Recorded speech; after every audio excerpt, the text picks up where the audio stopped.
Now we get the coping in the face of trauma. We know that coping patterns often begin as, smart survival strategies, right? You learn how to cope. Okay, take deep breaths, count to 10, just walk away. All of these things that we tell, grown-ups, we tell kids, like these are things that we teach as a way to handle or address what's going on. But it doesn't negate that something still happened. So this could look like an overachiever is trying to prove their worth in society, right? Because historically they've been undervalued.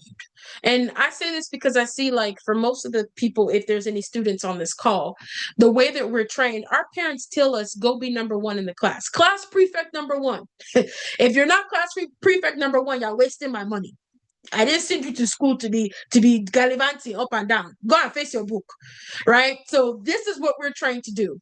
But the reality is, when we now try to overcompensate, we're doing all the courses, we're taking all the classes, we're, missing out on the socialization that makes us human. It impacts us. It leads to some of these, fight flights that we see, the mechanisms. It makes us hyper independent, but then also shuts us down at the same time, because now we don't know how to navigate the overwhelm with the desire for normalcy, the desire for connection, the desire for peace. So perfectionism is the coping skill that we create to deal with this trauma that we know is overwhelm, to deal with the trauma that we know is high stress.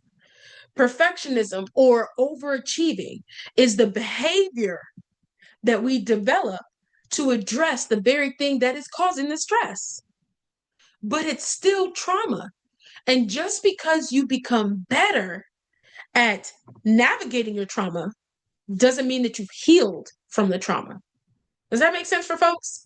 So I just throw that out because in the society that we live in Nigeria in particular, because as we know, Nigeria is very fast paced. No one's stopping and looking at your face. Everyone has things on their plate that they're focused on trying to do. So when people are in that mindset, when they're in that mode, survival mode, they don't always have the time to say, hey, let me try to be perfect at this thing. Let me try to whatever it is. Or they may say, I have to be perfect in order to continue to survive.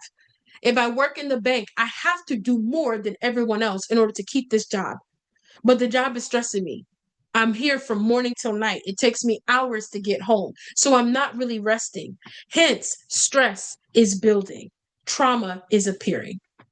So we want to shift away from this idea that coping skills are the way to respond to trauma, and more so understand that they just help us continue to function.